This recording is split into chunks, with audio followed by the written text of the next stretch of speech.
नमस्कार दोस्तों, स्वागत है आपके अपने channel Shri Radhe study point में। दोस्तों, मैं उपस्थित हूँ आपको यहाँ पे मैथ सिखाने के लिए, मैथ का चीजें कंटेंट देने के लिए, ताकि आप तक मैथ के लिए मैं अच्छी तरह से समझ कर सकूं। क्योंकि हमारे जो मैथमेटिक्स की लाइन है वो है आओ मैथ आसान करें, अर्थात आओ गणित आसान करें। तो इसी लाइन को सार्थक करते हुए बिना समय गवाए दोस्तों मैं अपने टॉपिक की ओर चलता हूँ। आज हम शुरुआत करेंगे अनुपात समानुपात। आज हम अनुपात और समानुपात के बारे में सीखेंगे और उसे समझेंगे कि ये होता क्या है, बेसिकली इसे कैसे अनुपात समानुपात होता क्या है और इसे कैसे सरल करते हैं, अर्थात कितने रूप होते हैं। तो आइए दोस्तों, हम बताना चाहेंगे कि अनुपात समानुपात होता क्या है। तो सबसे पहले अगर हम इसकी बात करें तो देखिए, हमने यहाँ पे कुछ लिखा है कि किन्हीं दो सजातीय राशियों के बीच का संबंध अनुपात कहलाता है। अर्थात किन्हीं दो सजातीय राशियों के बीच का संबंध अनुपात कहलाता है। अर्थात जितनी भी दो समान राशियां होती है, जैसे अगर हम इस बात के लिए समझें तो देखिए, हम कोई भी राशि लें, जैसे हमारे पास ए है और बी है। अगर हम कहें कि ये कितनी कितनी राशि, तो हम कहें ए 4 है और बी 5 है, तो बताइए इनमें कितना अनुपात होगा। तो हम कह सकते हैं ए अनुपात बी बराबर 4:5। ठीक है दोस्तों, और अनुपात को हम बटे में भी लिख सकते हैं, अर्थात ए बटा बी बराबर 4/5 भी हम लिख सकते हैं। ठीक है दोस्तों, एक चीज यहाँ पे और ऐड करना चाहूंगा। देखिए, अनुपात का कोई भी मात्रक नहीं होता। क्यों? क्योंकि ये सजातीय राशि होती हैं और किन्हीं भी दो सजातीय राशियों के बीच में अनुपात में कोई अंक का कोई मात्रक नहीं होता है।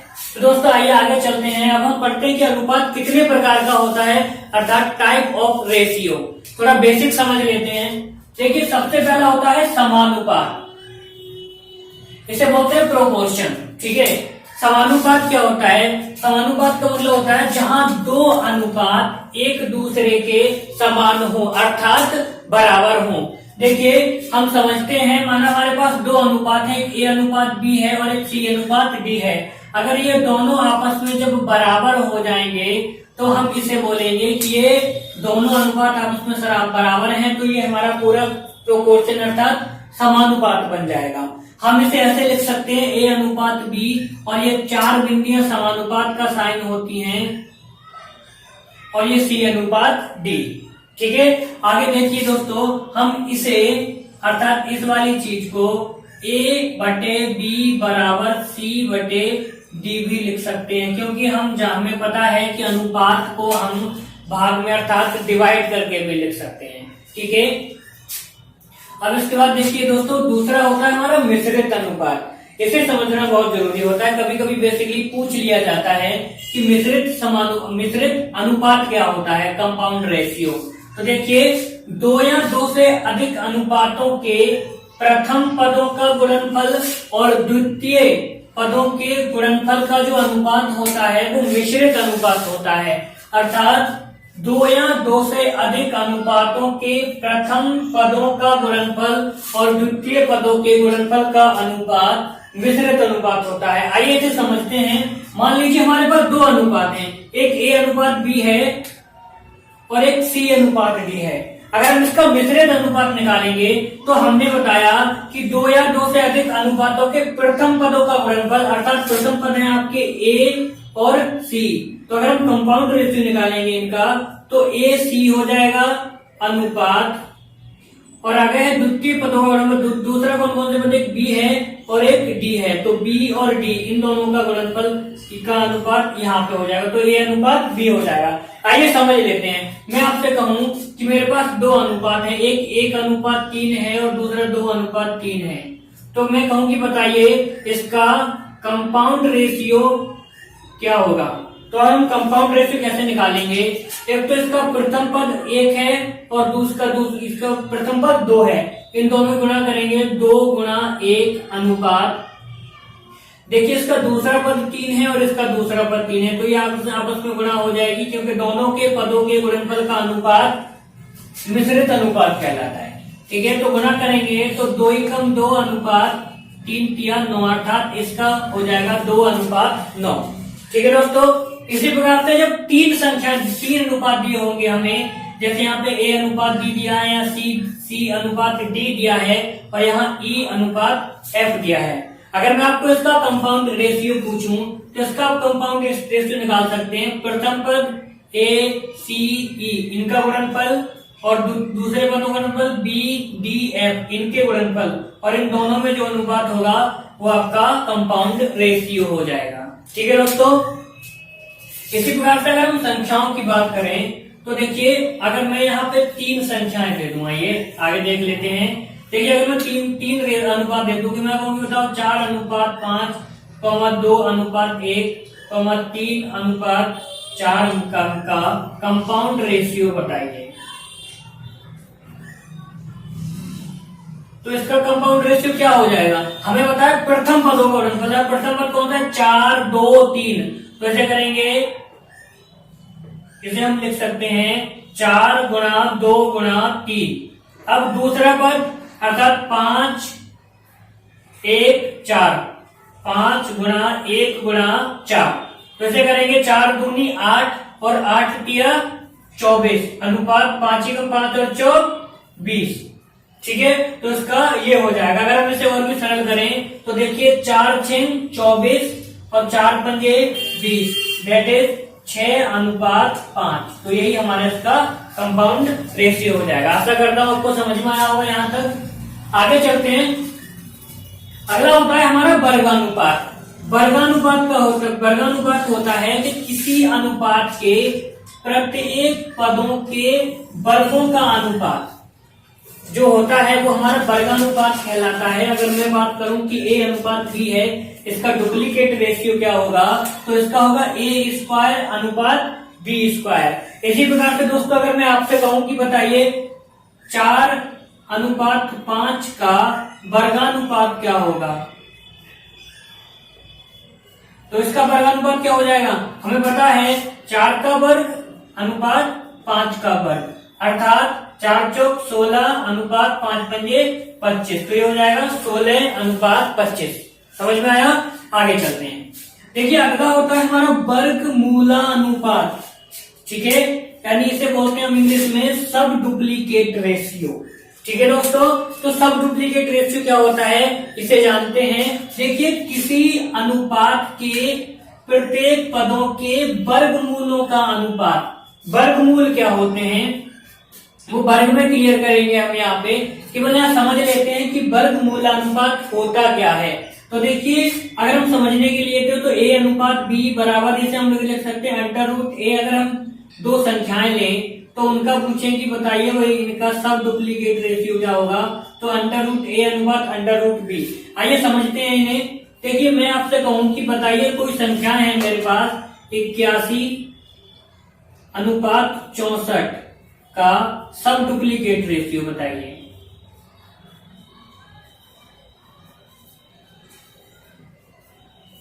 तो आइए, अगर हम इसका रेशियो निकालेंगे तो देखिए, इसे हम लिख सकते हैं अंडर रूट 81 अनुपात अंडर रूट 64। यही तो पूछ रहा है, क्योंकि वर्गमूलों का अनुपात अर्थात जिस संख्या के ये वर्ग हैं वो हमें निकालना है। तो हम जानते हैं 81 कितने का वर्ग होता है दोस्तों? 9 नेम 81, अर्थात ये 9 का हो जाएगा और ये 8 अट्ठे 64 अर्थात 8 का हो जाएगा। तो इसका जो हो जाएगा सब डुप्लीकेट वर्गमूल अनुपात हो जाएगा 8 अनुपात 64 का 9 अनुपात 8। आइए दोस्तों, आगे बात करते हैं। हमारा 5वां होता है घनानुपात। इसे बोलते हैं हम इंग्लिश में ट्रिप्लीकेट रेशियो। ठीक है, तो देखिए ये क्या होता है, किसी अनुपात के प्रत्येक पद के घन का अनुपात। देखिए, घनानुपात में किसी अनुपात के प्रत्येक पद के घन का अनुपात होता है। जैसे समझते हैं, जैसे मैं बात करूं ए अनुपात बी का घनानुपात क्या होगा, तो देखिए इसका अनुपात होगा a की पावर 3 और b की पावर 3। जैसे मैं बात करूं कि बताइए 2 संख्या है 2 अनुपात 3, इनका घनानुपात क्या होगा, तो आप इसे लिख सकते हो 2 की पावर 3 अनुपात 3 की पावर 3, अर्थात 2 को 3 बार गुणा करेंगे तो 2 दूनी 4 दूनी 8 अनुपात 3 तिया 9 तिया 27, अर्थात ये इसका घन अनुपात हो जाएगा। ठीक है दोस्तों, आगे बात करते हैं। अगला अनुपात होता है हमारा घन मूलानुपात।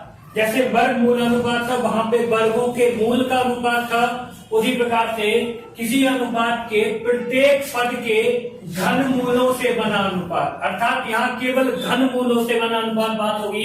तो जैसे मैं बात करूं a डॉट बी का सब ट्रिप्लिकेट रेशियो क्या होगा, तो इसका होगा अंडर रूट ए इंटू 3 अंडर रूट बी। तो आइए अगर हम इसे समझें तो देखो मैं किसी में संख्या देता हूं, जैसे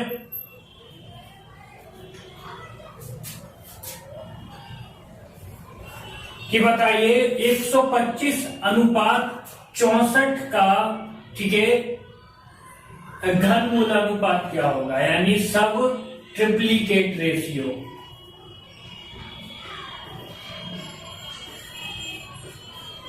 तो इसे कैसे लिख सकते हैं हम, इसे लिख सकते हैं यहाँ पे 3 125 और ये 3 64, अर्थात हमें देखना है कि 125 की कौन सी संख्या का घन है और 64 कौन सी संख्या का घन है।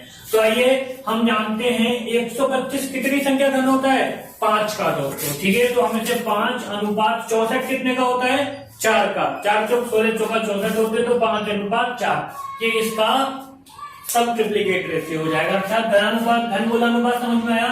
आगे चलते हैं प्रतिलोमानुपात, ठीक है, इसे बोलते हैं हम इनवर्स रेशियो। इनवर्स रेशियो क्या होता है जान लेते हैं कि किसी अनुपात का व्युत्क्रमानुपाती रूप प्रतिलोमानुपात कहलाता है।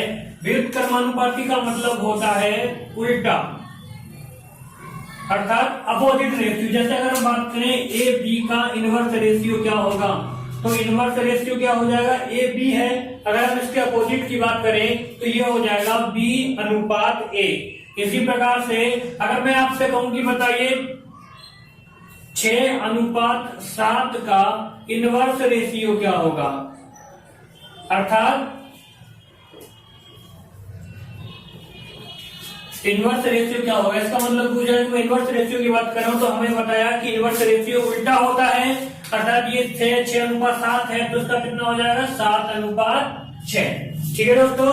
आगे बात करते हैं, एक होता है हमारा वितत अनुपात, इसे बोलते हैं हम कंटिन्यू रेशियो, अर्थात जब कोई भी 3 या 3 से अधिक राशि है, 2 से अधिक राशि जैसे ए बी सी इस प्रकार होनी चाहिए कि उनमें ए अनुपात बी बराबर बी अनुपात सी हो, तो इस प्रकार के अनुपात को हम वितत अनुपात कहते हैं। अर्थात जैसे 3 राशि है ए अनुपात बी अनुपात सी, और अगर हम इसे अनुपात में लिखें तो ए अनुपात बी बराबर बी अनुपात सी लिख सकते हैं, और हम इसे फिर इस तरह से ए अनुपात बी समानुपात बी अनुपात सी के भी लिख सकते हैं, ठीक है। आगे 2 छोटे छोटे अनुपात उन्हें भी देख लेते हैं। देखो ये होता है योगानुपात, यानी कंपोनेंट रेशियो बोलते हैं इसे। ए अनुपात भी योगानुपात जो होता है वो क्या होता है, देखिए 2 अनुपात आपस में बराबर दिए गए होते हैं, तो उनमें प्रथम जो जितनी संख्या होती है दोनों का अनुपात बटे दूसरी संख्या, और बराबर यानी समानुपात का बराबर का मतलब होता है सी अनुपात डी, अर्थात दोनों का योगफल बटे इसका बीचवांत वाला पद। उसी प्रकार से अगर हम इसे समझें तो मैं आपसे कहूं कि बताइए 2 संख्याएं हैं, जैसे 1 अनुपात 2 4 अनुपात 5, तो मैं कहूं कि बताइए इनका कंपोनेंट रेशियो क्या होगा, अर्थात योगानुपात क्या होगा यदि ये आपस में दोनों बराबर हो तब। तो देखिए इसका अनुपात होगा 1+2/2 अनुपात 4+5/5, अर्थात सैकड़ों संख्या को ऐसे लिख लिया जाता है। तो अगर मैं इसे सॉल्व करूं तो ये हो जाएगा 1 और 2 कितना हो जाएगा, 3/2 अनुपात 4 और 5 9 अनुपात 5। अगर हम इसे टोटल अनुपात में करेंगे तो देखिए आपस में इनकी गुणा कर देंगे तो 3 पंजे, ऊपर लिख देता हूं मैं यहाँ पे इसको 15 अनुपात 18, तो ये हो जाएगा 15 अनुपात 18। उसी प्रकार से एक और देख लेते हैं, एक होता है हमारा अंतरानुपात। अंतरानुपात में भी 2 अनुपात दिए होते हैं। योगान अनुपात में हम उनको योग कर देते हैं, और अंतरानुपात में सेम इसका उल्टो कर देते हैं, यानी डिवाइडेंटो का मतलब होता है ए जैसे मैंने 2 अनुपात दे रखे हैं बराबर में दिए हुए हैं, ए अनुपात बी समानुपात सी अनुपात डी। तो अगर मैं इसका अंतरानुपात की बात करूंगा तो मैं इसे ऐसे लिख सकता हूं कि a माइनस बी अनुपात बी यानी बटे बी बराबर सी माइनस डी अपॉन डी। तो ये होता है हमारा योगांतरानुपात। समानुपात पर आधारित प्रश्न। सबसे पहले आज हम बात करेंगे समानुपात पर आधारित प्रश्न, अर्थात इस प्रकार के प्रश्न यदि एग्जाम में दिए हो या पूछे हो तो हम इन्हें कैसे सॉल्व कर सकते हैं। दोस्तों कैसी लग रही है, यदि आपने अभी तक हमारे चैनल को सब्सक्राइब नहीं किया है तो प्लीज सब्सक्राइब करें और बेल आइकन दबाएं और जहां से ज्यादा जितना ज्यादा हो सके अपने दोस्तों को शेयर करें ताकि सभी इसका ज्यादा से ज्यादा लाभ ले सकें। तो आइए दोस्तों हम बात करते हैं समानुपात पर आधारित। मैंने समानुपात में आपको बताया था कि जहां पर दो अनुपात एक दूसरे के बराबर होते हैं वह समानुपात होता है। जैसे A अनुपात B बराबर C अनुपात D। अगर हम बात करें तो मैंने तुम्हें बताया था कि हम इसे A अनुपात B समानुपात C अनुपात D लिख सकते हैं। और मैंने आपको ये भी कहा था कि अनुपात को हम भाग में भी लिख सकते हैं, अर्थात A बटे B बराबर C बटे D लिख सकते हैं। ठीक है, तो आइए अगर हम इसे बात करें तो इसे हम A अगर इसके आपस में गुणा करेंगे, मल्टीप्लाई करेंगे तो ये हो जाएगा AD बराबर BC और हम इसे AD अनुपात BC भी लिख सकते हैं। ये AD बराबर BC हो जाएगा। ठीक है, तो इस प्रकार से हमने ये जाना कि अगर इस प्रकार का कोई चार संख्याएं हमारी यानी दो अनुपात आपस में बराबर दिए हों और अगर उनमें से किसी भी संख्या का पूछे तो हमने सीखा कि बाहर वालों की गुणा अंदर वालों की गुणा के बराबर होती है, अर्थात बाह्य पदों का गुणनफल अंदर वाले पदों के गुणनफल के बराबर होता है। अर्थात हम बात करें तो AD बराबर BC, AD बराबर BC अर्थात बाह्य पदों को आपस में गुणा और अंदर वाले पदों की गुणा का जो योग होता है बराबर होता है। क्यों होता है वो हमने डिवाइड में करके देख लिया। तो आइए इस पे आधारित प्रश्न कैसे बनते हैं वो देख लेते हैं। देखिए यहाँ पे मैंने कुछ प्रश्न लिखे हैं इसी पर आधारित, जिससे कि आपको ये टॉपिक ये जो छोटा सा जिनमें मैंने बांटा है समानुपात पर आधारित प्रश्न, इससे अगर रिलेटेड कोई भी क्वेश्चन आएगा समानुपात से आधारित तो आप उसे आसानी के साथ बहुत ही जल्दी कर सकते हैं। तो आइए दोस्तों हम सवाल पे चलते हैं। हमारा पहला सवाल है 3 अनुपात 5 समानुपात 21 और अनुपात यहाँ क्वेश्चन मार्क लगा हुआ है, अर्थात हमें इसकी वैल्यू ज्ञात करनी है कि यहाँ पर क्या आएगा। ठीक है, तो देखिए हम इसे 3 अनुपात 5 समानुपात 21 अनुपात हमें यहाँ पे दिखाना है कि यहाँ पे हमारा क्वेश्चन मार्क लगा हुआ है, अर्थात क्या आएगा। तो हम यहाँ पर अपनी ओर से कोई भी एक वैल्यू मान लेते हैं। हमने माना कि यहाँ पर x है। ठीक है, तो हमें x की वैल्यू ज्ञात करनी है। तो जब इस प्रकार का कोई भी प्रतिबंध दिया होता है तो इस प्रकार का बाउंडेशन होता है अंदर वालों की गुणा बराबर बाहर वालों की गुणा, अर्थात 3x बराबर 5 गुणा 21। ठीक है दोस्तों, ये समझ में आया।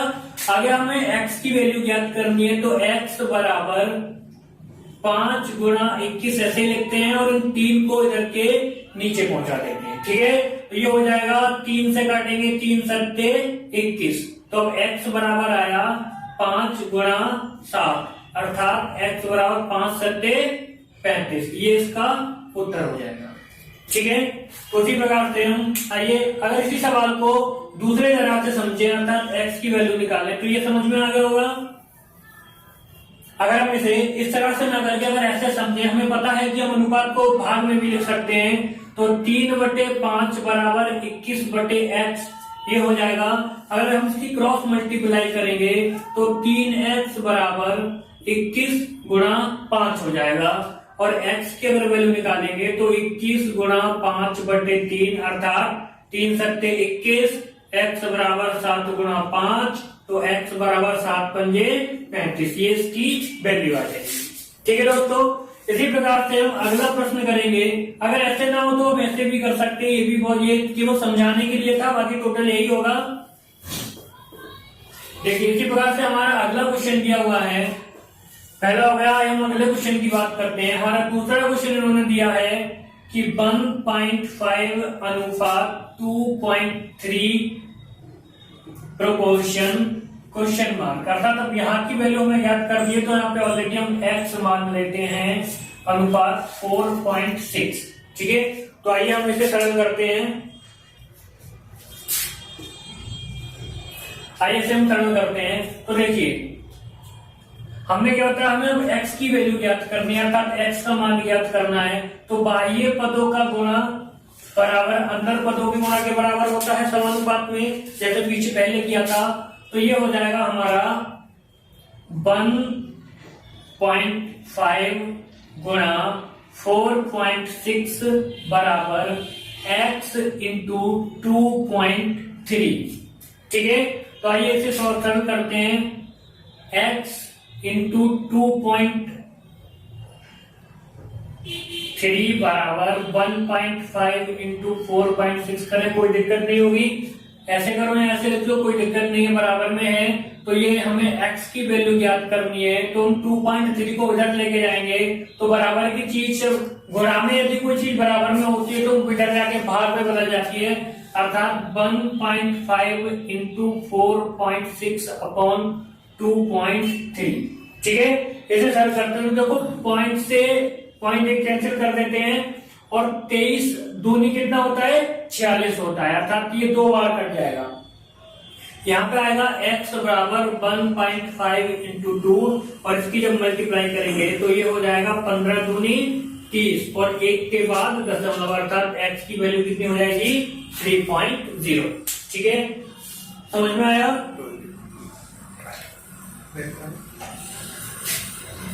देखिए इसी प्रकार से हम अगले प्रश्न को सॉल्व करते हैं। इन्होंने अगला प्रश्न हमें दिया है 5:8।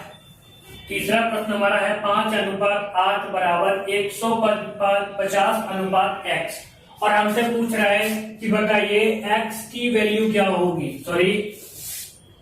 x की वैल्यू क्या होगी, इसका पूछ रहा है हमसे। तो देखिए हमें पता है कि हम इस वाले अंदर वाला अगर कोई भी चीज समानुपात में होती है, बराबर में होती, दो अनुपात आपस में बराबर हो तो बाहर वालों की गुणा और अंदर वालों की गुणा आपस में बराबर होती है। तो ये हो जाएगा हमारा 5 इंटू 5x बराबर 150 गुणा 8। ठीक है, इसे हम सरल करेंगे तो x की वैल्यू हमें ज्ञात करनी है, तो 5 को इधर लेके जाएंगे तो ये हो जाएगा 150 गुणा 8/5। डिवाइड करेंगे 5 किया 15 और 0 ऐसे, तो ये हो जाएगा x बराबर 30 गुणा 8 और x बराबर 3 8 कितने होता है हमारा 24, 240। ठीक है, तो इसका उत्तर हमारा कितना हो जाएगा,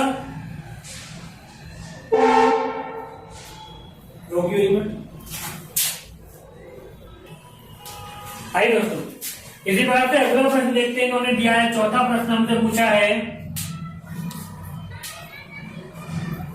√2 ब्रैकेट 1 प्लस √3 समानुपात √6:x। तब x की वैल्यू हमें ज्ञात करनी है।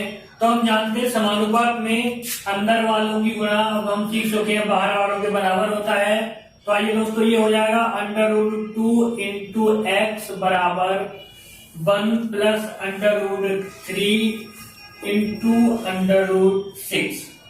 ठीक है, अगर हम इसे सॉल्व करेंगे तो x बराबर 1 प्लस √3 इंटू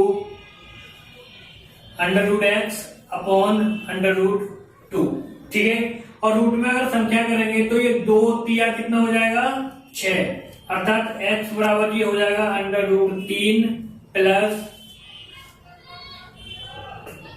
ब्रैकेट 1 प्लस √3, क्योंकि ये रूट में ही रहेगा, तो रूट की संख्या ये आपस में रूट में कटती है। तो x बराबर अगर हम इसे करेंगे तो ये हो जाएगा 3 √3, इसकी गुणा अंदर करेंगे तो 3 प्लस √3 इंटू √3। तो x बराबर √3 प्लस, और जब 2 अंडर आपस में गुणा में होते हैं तो उनसे अंडर खत्म हो जाता है, तो ये हो जाएगा 3, अर्थात x की वैल्यू आएगी हमारे पास 3 प्लस √3 प्लस 3। ठीक है, तो आइए दोस्तों आगे हम और इसी प्रकार से एक और प्रश्न देखते हैं। हमें हमारा 5वां प्रश्न हम समझते हैं क्या दिया हुआ है। देखिए 5वां प्रश्न हमें दिया है यदि AB, BC, x तथा c² एक जैसे अनुपात में हैं और उनमें से कोई भी शून्य नहीं है, अर्थात कोई भी 0 नहीं है, तो x का मान बताओ, अर्थात हमें x की वैल्यू ज्ञात करनी है। तो देखो दोस्त हमारे पास गाइस हमारे पास 4 संख्या दे रही है, A B B C X और सी स्क्वायर, ठीक है। तो सबसे पहले तो ये एक दिया है हमें कि ये एक जैसे अनुपात में दी हुई है, ठीक है। तो इसका मतलब हम अगर इसे अनुपात में बदलेंगे तो हम इन दो संख्याओं को एकस में लिखते हैं और इन दोनों संख्याओं को अनुपात में लिख सकते हैं। तो ये हो जाएगा ए बी अनुपात बी सी बराबर एक्स अनुपात सी स्क्वायर। हमें एक ऐसा अनुपात में दी हुई है तो हम दोनों संख्याओं को हमने प्रोपोर्शन में चेंज कर दिया। तो ये हो गई ए बी अनुपात बी सी बराबर एक्स अनुपात सी स्क्वायर। अब देखिए हमसे x की यहाँ से वैल्यू पूछी है और हम जानते हैं कि बाहर वालों की गुणा अंदर वालों की गुणा के बराबर होता है, अर्थात ये हो जाएगा आपका A B into C square बराबर बी सी इंटू एक्स, ठीक है। अगर हम इसे ऐसे लिख लें बी सी इंटू एक्स बराबर A B into C square, कोई दिक्कत नहीं है। हमें यहाँ से x की वैल्यू निकालनी है तो x हो जाएगा ये A B into C square, ये बी सी इधर जाएगा तो टोटल भाग में चला जाएगा, ठीक है। b से b कट जाएगा और एक c से एक c कट जाएगा और यहाँ बचेगा x बराबर a इंटू एक c, यही इसका उत्तर होगा, ठीक है। इसी प्रकार से आइए दोस्तों अगला प्रश्न हम करते हैं। अगला प्रश्न हमें दिया है कि यदि 3 अनुपात यानी a अनुपात b अनुपात c बराबर 1 अनुपात अंडर रूट 3 अनुपात 2 हो तथा c बराबर 4 हो तो b बराबर कितना होगा। तो देखिए दोस्तों अगर हम इसे सरल करेंगे तो कैसे करेंगे, a अनुपात b समानुपात c बराबर 1 अनुपात अंडर रूट 3 अनुपात 2 दिया हुआ है, ठीक है।